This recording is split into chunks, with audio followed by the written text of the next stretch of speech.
Hello and welcome to Unleashed, the show that explores how to thrive as an independent professional. I'm your host, Will Bachman, and I'm here today with Michael Katz, who runs Blue Penguin Development.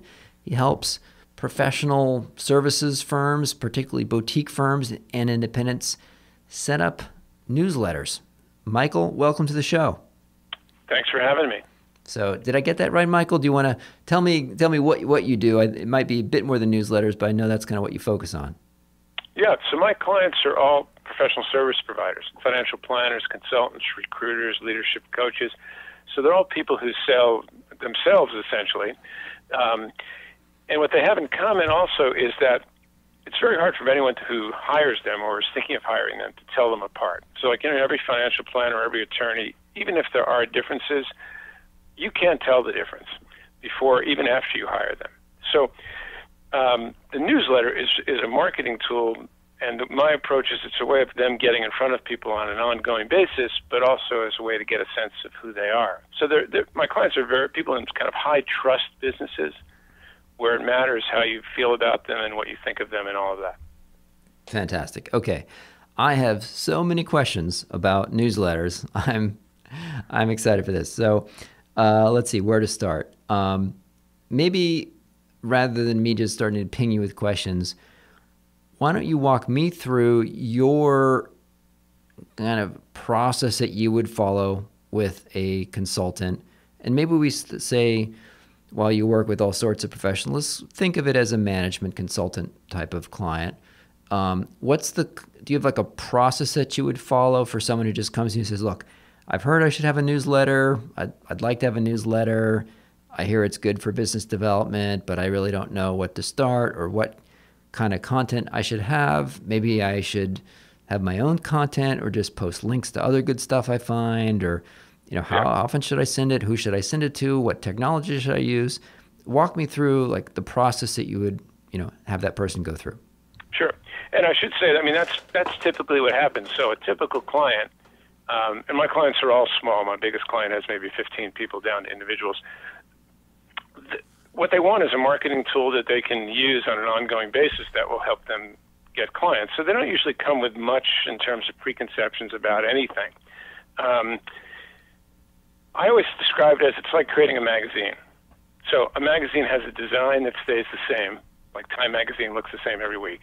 It has some delivery mechanism in the back end round to get it to you if you subscribe or buy it at the newsstand. And then there's the content that changes every month. So same thing here. There's a design element that once done is pretty much the same. There's delivery, whether we use Constant Contact or MailChimp or someone like that, usually one of those two.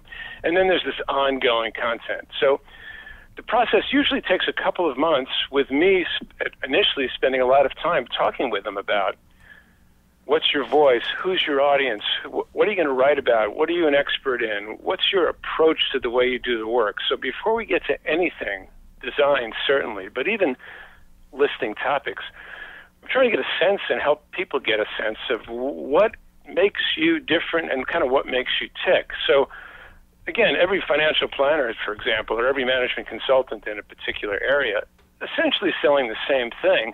The differences have much to do with the person, their approach. It's not really their technical knowledge. So I'm trying to help them sort of isolate that. I spend a lot of time on sort of their voice. Like, are you serious, funny, introspective? Like, how are you with your best clients? We want your newsletter to not feel like me, even though I may be writing it. It should feel like you. That's usually the first half, maybe a month of these discussions. And then we start to get into design, layout, all this back-end stuff with your list and your emails. But that stuff, that mechanic stuff, it's essential, just like with a print magazine. But the real differentiator is really focus and content and voice and stuff like that. And then once we launch, then it's an ongoing thing. So almost all my clients publish monthly. Some of them I just interview them and they never touch a keyboard. Others, we have a discussion, they write the first draft, and then I fix it. Most people I find, they're pretty good at writing something, but not great at it, and many people hate it, so I kind of finish it for them. And then I, again, take care of the back end and leave them alone for a couple of weeks, and then we do it all over again. In terms of the content, there's probably different genres, and maybe you have some categorization scheme, some Dewey Decimal System or categories. I imagine that one is where it's more of a essay, like the actual, professional just putting her thoughts, his thoughts, in an email, like, here's my greatest wisdom on financial planning this month, something like that. Here's some essay from me. Yeah. There's that. And then there's also some newsletters that are more like a collection of here's some interesting things I came across this week or this month, right? There's some things that might be useful to you. And it's more curated links, maybe with a sentence or two about it, but it's not all coming from that person. It's more, here's some useful stuff that I found kind of thing. Some people, some emails that I get, like sort of newsletter type things, are more about, here's 4 projects that our firm just completed, usually pretty boring. But and maybe there's some other genres as well. Talk to me, but that's not complete. Could you maybe just elaborate on that? Are there like other genres I'm missing, or what sorts of genres do you think, you mostly recommend, or do you see people using? Yeah. So I think of it kind of on a continuum. So the worst case scenario is you don't publish anything. And I often ask people, what do you do to stay in front of your clients and prospects? And often the answer is nothing. So that's the worst. The next step would be what has been around for decades, which is there's a newsletter produced by someone in your industry that allows you to put your name and picture on it, and you send it out. So that's actually okay. At least you're showing up in my inbox, but it does nothing to clarify your own thinking, and certainly nothing to let me know anything about how you think and who you are. Better than nothing. The next one would be the curation that you mentioned. So now I'm getting a little bit of your point of view because you're saying these articles are important or whatever, but I'm still not really getting a sense of how do you think, or who are you as a person? Again, if you take your financial planner example, I'm about to hand over my life savings to somebody. I want a sense of who they are. There's no real right or wrong here. I may love my financial planner, and you may hate her. Same for your doctor, your auto mechanic, your consultant. It's not that there's a right or wrong, but you want people to get a sense of who you are. And so the more insight you provide, the better I have of that. So curation's okay, there's a little bit of that. But to me, the best is you actually write something with your point of view. There's an interesting thing going on here, which is that you and your recipients are not involved in the newsletter for the same reason. So the reason you're publishing a newsletter is to get more clients. Like, if you didn't need any clients, none of my clients would be around. They're not doing it because they want to be publishing. But the people on the receiving end couldn't care less about your business. So the thing about, you mentioned, here's our 4 projects. I suppose it's interesting to the people writing it, but the people on the receiving end essentially couldn't care less. So my approach is always, you have to write something that someone receiving it wants to read. And so that falls into the category of, can you help me do my job or live my life better? And so it's actually not going to be the best thought any financial advisor on earth ever had. Because the problem is, as a financial advisor or management consultant or auto mechanic, you have maybe 1 or 2 insights that nobody else has, maybe, and that's it. Your readers don't know anything about financial planning. So it's really financial planning 101 because you're not writing to other financial planners, you're writing to the potential clients. So people never run out of content because anyone who knows enough about an industry to be in it has, 10 lifetimes worth of information relative to the person on the outside. So what I'm helping them do is figure out who you're talking to, who do you want to be a client, what information would they find valuable, and then offering a little bit of it every time you publish. So that's sort of the game that's going on here. Yeah, interesting. I think one thing that might be slightly different for management consultants as opposed to financial planners, most listeners of this show are management consultants. In some cases, I think that the curation type email in some cases might actually be more attractive to me as a reader than like the person's personal essay kind of version. Like, let's say someone is a management consultant in the waste management industry, right? Like, I'm not personally that dedicated to the waste management industry. But if someone was sending out like a really good once a month, hey, here's the 8 developments this month in the waste management industry, so-and-so company acquired so-and-so, and just a sentence or two of why that's interesting. Like, this is like the biggest merger or whatever, and it's surprising the FTC is allowing it, or this CEO just moved from this company to this company and they just acquired this, or that's why that's significant. Like 8 things, or here's a new technology or whatever, new software tool. That might be kind of interesting to read. And you're like, boy, that person is really plugged in to the waste management industry. If I ever need a waste management consultant, that person is clearly following what's going on. I might call that person, right? Even if I don't read it every week, as opposed to giving me like a 3-4 paragraph essay on what they've done or their latest thinking about waste management. I'd almost rather read that like curation kind of example, like quick, easy to digest. Where the message is like, even if I don't read it every week or month, it's telling me the message is I'm plugged into the waste management industry. I know what's going on. I'm on top of all the trends. I know the major companies. And if you need help in the waste management, I'm your person. Could be. I mean, the end result is the interest in the end result is the same. Although I would argue, I can just do a Google search on that and get all those updates. That if you don't show me how you think, and I think we'll get into this too, I have my people telling personal stories about their outside lives, which you might say, who cares about your kid or your dog or your house? But the interesting thing is, that's how business works with this group of people. I mean, it's when you and I got on the phone before we started recording, my first question is like, hey, where do you live? You're like, oh, where do you live? So that's part of how people choose professionals. And so and this was a sort of a big insight for me when I first started working for myself, because I used to work in a big corporation where I was doing very numbers-oriented marketing stuff. And I thought this stuff kind of had nothing to do with it.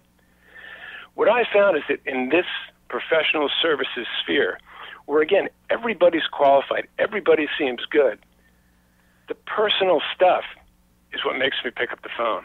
Again, we're talking small companies and people, certainly individuals. It's different if you have an advertising budget.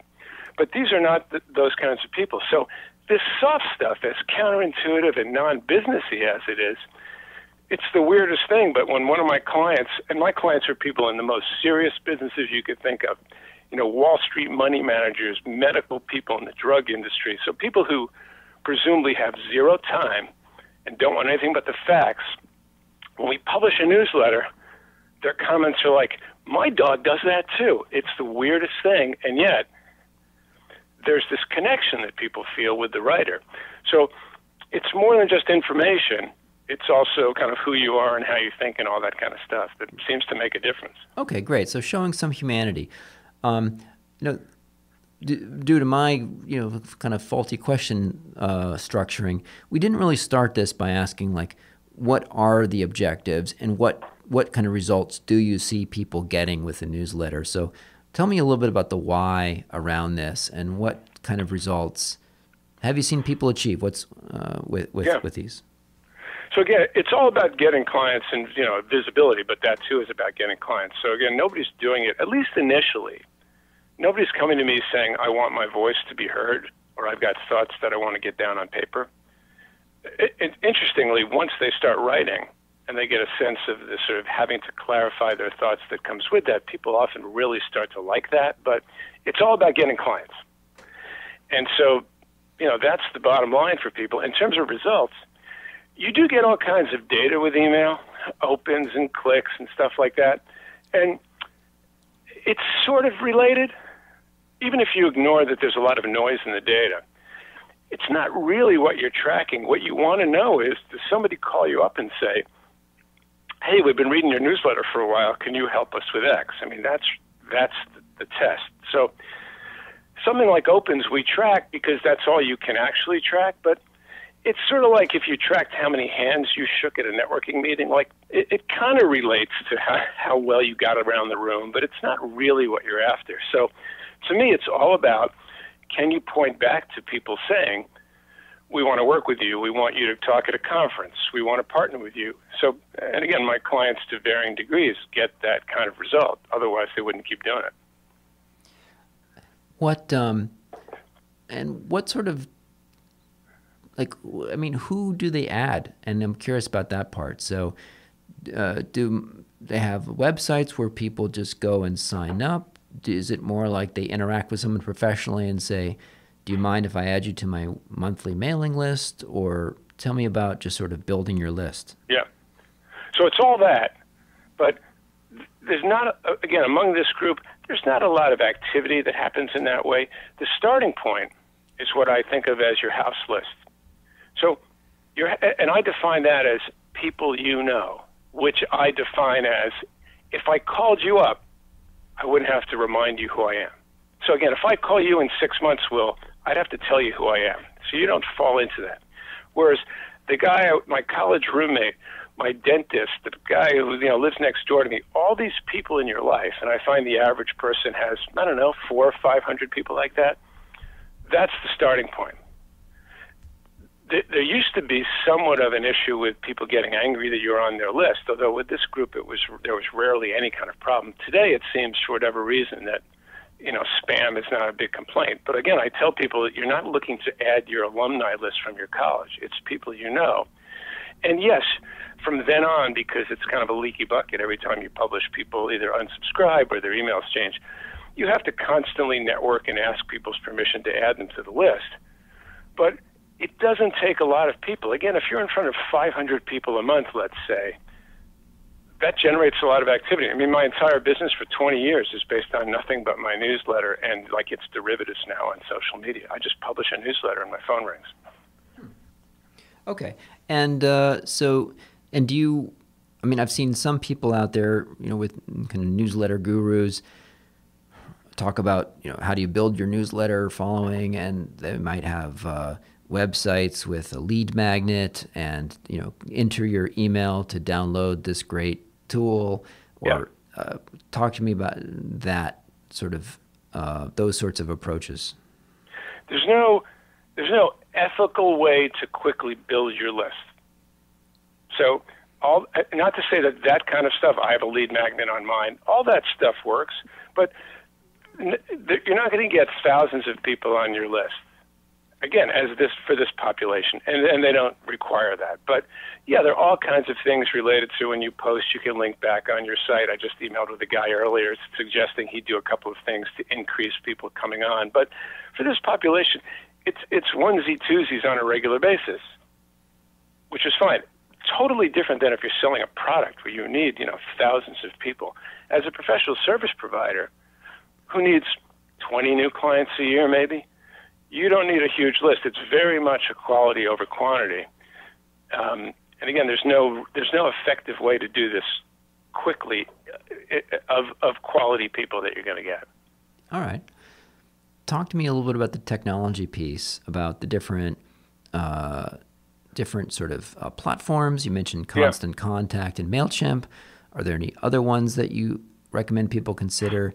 And are there any other technology tools in the whole suite of things that should be considered, ConvertKit or Canva or other types of things you want to talk about that people typically have as to do one piece of this?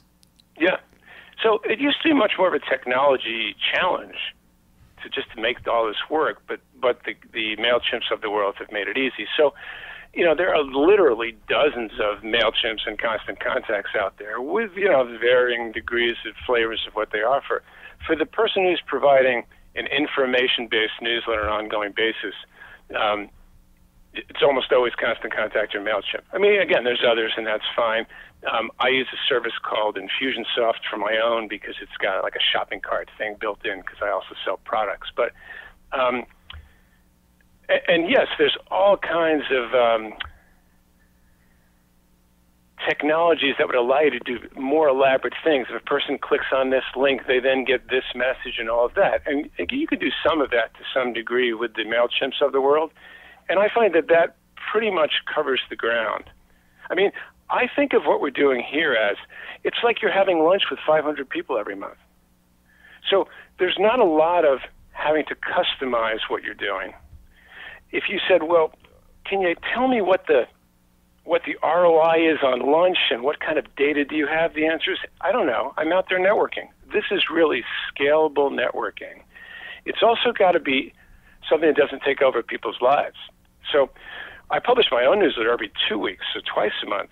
But for the typical professional service provider, they could not keep that pace. So monthly is fine because it's sort of like exercise. Like, you need to pick something that you can do for the next 10 years. So if it's too much, the whole thing just collapses from its own weight, whether that's how involved you get with the clicks and the technology and all that, or just the frequency. So I found that for this population, monthly is perfect in terms of them getting in front of people regularly and them also being able to create the content without, killing them. Okay. Can you share any examples that can be sanitized of an individual newsletter episode of one of your clients that really killed it, that just resonated and just was sort of distinctively, got a distinctive number of responses compared to the ordinary run-of-the-mill? No, and I feel like I'm starting to annoy you. But here's the thing. It's sort of like if you said to me, can you give me an incident where you exercised, where you killed it? The value of exercise isn't in one day, it's over time. So it's the same thing. No newsletter is going to blow the doors off. Yes, there might be a time where you publish and the phone rings and another time it doesn't, but it really is this like accumulation of visibility and people getting a sense of you. And it's not a big bang thing. It's an ongoing thing. And I although I have, the sort of the world record for a new client from any of my clients is 20 minutes. So I had a client who they published their first newsletter and the phone rang 20 minutes later, but that almost never happens. It's over time. You go to a meeting and people say, I've been reading your newsletter. They ask a question or they refer you.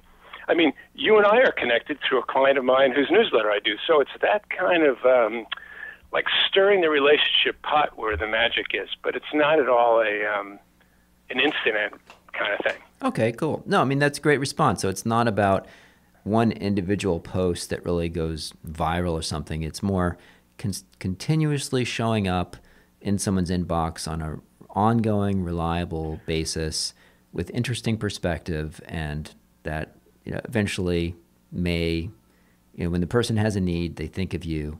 But it's not like, oh, this was such an insightful, genius post that you get 10 times more clients calling up asking about it, something like that. If only, but no, it's rarely happens that way. Very kind of random technical, but like, what's the good length of a newsletter in your experience that works well? I think all things being equal, shorter is better. Okay. So like if you could do it in one word, it would be perfect. But to me, you have to check two boxes. So one is it has to be long enough that I read it and I learn something. Because again, it has to be valuable from the recipient's point of view. And so it's usually like you have to explain some kind of concept or make a point where I read it and I'm like, oh, hadn't thought of that. And again, it's 101 level stuff because your potential client is not in your industry. The second thing is, and again, with my approach, there has to be enough that I get a sense of who you are. You told me a story, you had some perspective. It was more than just information, because I can get all the information I want on Google. I find for the average person, 600 to 800 words. Mm-hmm. It varies. I've got some clients who, they just, either their stuff is kind of more involved or they just don't like to stop going. And, as much as I try and trim them, and so it might be 1,000. Yeah. Which begs the question, who's got time for all this? Yeah. I mean, do you have any successful clients who are successful with this that have really short, snappy things? Maybe just, I don't know, like 150 words or something? Like, hey, here's one idea for the month, a quick hit, boom. I have one friend, sometimes client, but I don't do his newsletter. His newsletter is about 300 words, but he's a genius. Again, shorter is better, but if you're just telling me what happened yesterday, I could have Googled that. So again, my approach is I need a bit of you and I need something useful, and so it becomes longer. All right. So tell me, do you encourage people to do a bit of market research and talk to their clients about like what they'd want to hear, or after doing this for a while of saying, hey, I've been sending this newsletter to you for a year. Do you have any feedback for me on what you found valuable in it, or any kind of market research like that you suggest? No, and what's nice about this is you don't need to do any research because you're doing it every day by talking to your clients. So your own clients. I'm always saying to my clients, if someone has some difficulty coming up with a topic, what are the things you've been talking to your own clients about? Because your prospects and your clients, demographically look the same. The only difference is one group has hired you and the other hasn't. So you know what's on their mind, whether you're a financial planner or a life coach or a strategy coach or whatever, a management consultant. So you're writing about the stuff that you're already out there talking about all the time. And I find that people are not that good at telling you what they want to hear anyway. Like, I don't find it's that valuable, and the research is going on all the time. So what's so nice about this is the same newsletter goes to prospects and clients. And by the way, all these other people in your life, because the vast majority of the people you interact with every day will never be clients. It's your college roommate or it's your brother-in-law, but those people don't know what you do. After all these years, those people start reading your newsletter only because they care about you. But what's interesting is most of the referrals come to you not from prospective clients. They're people who know prospective clients. And this population, when I say, where do your clients come from, they all say, every single one, word of mouth and referrals. So this is just making that happen. And so the content is easy in terms of identifying topics. The hard part can be writing and, narrowing it down, which is where I'm getting involved. But nobody's ever run out of content in all the time I've been doing it. My longest running client is an attorney. I've been doing her newsletter for 18 years. Well, still publishing. You mentioned earlier about reusing content, about reposting it, recycling it, putting it on social media. Talk to me about that whole engine and what your recommendations are. Yeah, that's been really good. Back when I started doing newsletters in the early 2000s, it was the biggest objection I'd get from potential clients was their clients or customers didn't have email yet. And even when you published a newsletter then, you'd send it as an email and then it evaporated. There was no blogs or anything. And so if somebody joined the list 5 minutes after the email was sent, not only did they not see that email, they didn't see any of the ones previous. So, then like in 2005 or so, blogs came out. And so now you could take that same email, essentially, and post it on the website as a blog. So I do that now, same thing. When I post a client's newsletter, we send it as an email, put it on their website. So now they have both. It's essentially the same content, though. Then, 10 years ago, social media. So now we take that same newsletter. My people are typically LinkedIn and maybe Twitter, but always LinkedIn. We post it as an article on LinkedIn. We then take snippets of it, kind of like call-out quotes from the newsletter, along with whatever the image was, and run that through their LinkedIn with a link back to the blog now on their newsletter. And then I've got some people where they record it, and it's a podcast.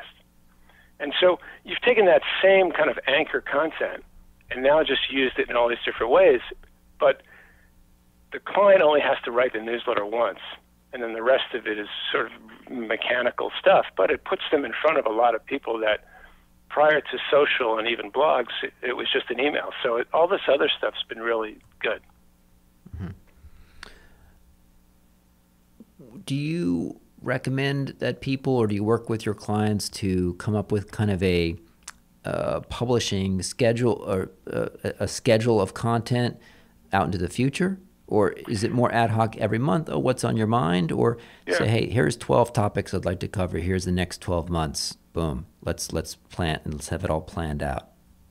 So it turns into the let's do it a month at a time once in practice. In the beginning, people are, as you can imagine, very anxious about I'm not going to have enough content.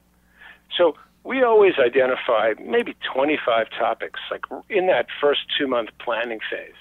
And again, it's not hard for your typical professional to just bang out these 25 topics. But then what happens is, and we'll follow that a little bit, not in any particular order, but what happens is I'm always saying, look, what's going on right now? What are you talking to your clients about? What are you most interested in writing about right now? So there's never an editorial calendar. You need that if you're Fortune magazine because your lead time is 6 months. But for us, I could write something today and publish it this afternoon. Longer for my own clients. It's more like 2 weeks. But there's a real freedom in saying, what's on your mind right now? It's sort of like if you were going to have lunch with someone tomorrow, a business lunch, you don't think about, what am I going to say this month and what am I going to say next month? People don't seem to have much memory at all of what you said last month. And so if you want your newsletter to feel present and have this sort of energy that a big company can have because they have to plan ahead, I find it works really well just to do, as you said, hey, what are you thinking about? And those become the newsletter. Fantastic. So we talked about having a kind of website sign up, but it sounds like a lot of your clients, a lot of the times, are more just asking people that they know or that they encounter, they get introduced to, oh, by the way, I send out a newsletter, with my thoughts about XYZ. Would you, like to be added? Or would you mind if I add you? I'd also say the most efficient thing is public speaking for this population. Say more about that. So again, sort of pre-COVID, although at least it's sort of coming back now. If you speak to a group of 100 people and they like you, and you sort of, I have a form I hand out that's sort of been tested over the years. You can get 75 people in the room to give you their email for your newsletter. Again, you have to be explicit about this is what you're signing up for once you get past the friends group. But I find that public speaking is like the single best way to bring people on in groups. But otherwise, it is a lot of this onesie-twosie stuff. But again, that's okay, because you're losing them at the same rate. Every time you publish, you might lose, 1%. And so, you have to be kind of somewhat vigilant about it. And you will get people through your website and otherwise, but not so much for, again, this population where they're not selling anything. There's not a lot of website traffic. What do you think about having a call to action in the email, which could be, to try to buy something or do something, or even just asking a question in your newsletter that really is asking people to reply, like, hey, what do you think about this? Or doing a survey, or asking a specific question like, hey, are you asking your employees to, all get vaccinated or whatever, asking some kind of thing to encourage dialogue. Yeah, I think that's really good. I mean, again, back, 18 years ago, your newsletter, your interaction, it was just an email. And so people would respond directly to you. That was the only way they could respond. And so I think any kind of interaction is good because people are just getting to know you and they're getting engaged with you. So surveys are good. A lot of times we'll ask, different clients have a different style, even though all my clients, the approach is similar. And if you saw, 3 of them, you'd know they were all kind of related in their approach. They start to diverge in terms of what they like to do. So different clients, I have one, for example, at the end of every one of her newsletters, there's always a question, just like you said. What do you think? Do you do it this way? I see a lot of variation, interestingly, in different populations, because, again, every client has their group of readers, how interactive they are, even sometimes using the same approach. I mean, I have one client where I've said to her, I cannot believe the depth of response that she gets. Her company consults to drug companies and, busy people. She's hearing from people, CEOs of drug companies that you've heard of with 3-paragraph responses, which, every month I say to her, gee, I don't know what we're doing here, but I think it's the population, and, it varies. But anyway, to answer your question, I think interaction of any kind is good because it's sort of on the road to picking up the phone and calling you for something different. Mm-hmm. Mm-hmm.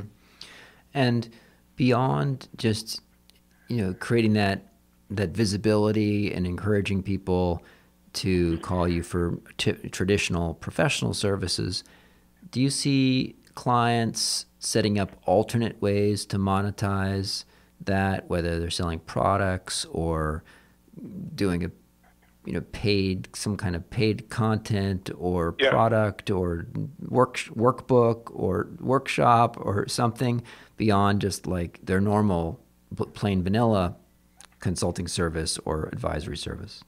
Yeah, it varies. My because a lot of times, and I do some of that for my own business, like I have webinars and products and all that, but I always end up saying to them, we can do stuff like this, just make sure, don't forget what business you're in. If you start making your informational newsletter that brings you clients too heavy on selling your webinar, for example, you know, for that $100 webinar, you could lose a $5,000 potential client. So you just have to be sure this doesn't turn into a promotional device, because you sort of break the spell here. Again, the game is give me useful information and you can come back next month. But if I unsubscribe from you, I'm gone forever. Like you don't cancel your magazine subscription because you see an ad you don't like, but I'll get off your list. So you have to make sure you have kind of a light touch. But again, yes, I have had people who certainly moved into webinars, whether paid or free, sometimes products. We tend to promote those, and I do the same for myself. I don't promote my webinars in the newsletter. Mm-hmm. So, you know, my newsletter comes out every 2 weeks. If I'm going to have a webinar, like I have one this Friday, it's a separate email. And I kind of am just careful. I don't want to pollute the useful professional information too much. And also, by the way, every time you send the promotion for the webinar, you lose some subscribers. So you just have to make sure you're sort of even-handed with it. Mm-hmm. Mm-hmm. Okay. So, Michael, for folks that wanted to learn more about your firm and your services, we can include some links in the show notes. Where would you like to point them? BluePenguinDevelopment.com is my website, and my newsletter's there, and everything there is about me. All right. Pretty much. So very meta. Get a newsletter about newsletters at Michael's site. We'll include that link in the show notes. Michael, thank you so much for joining today. Great to be here. Thanks for having me.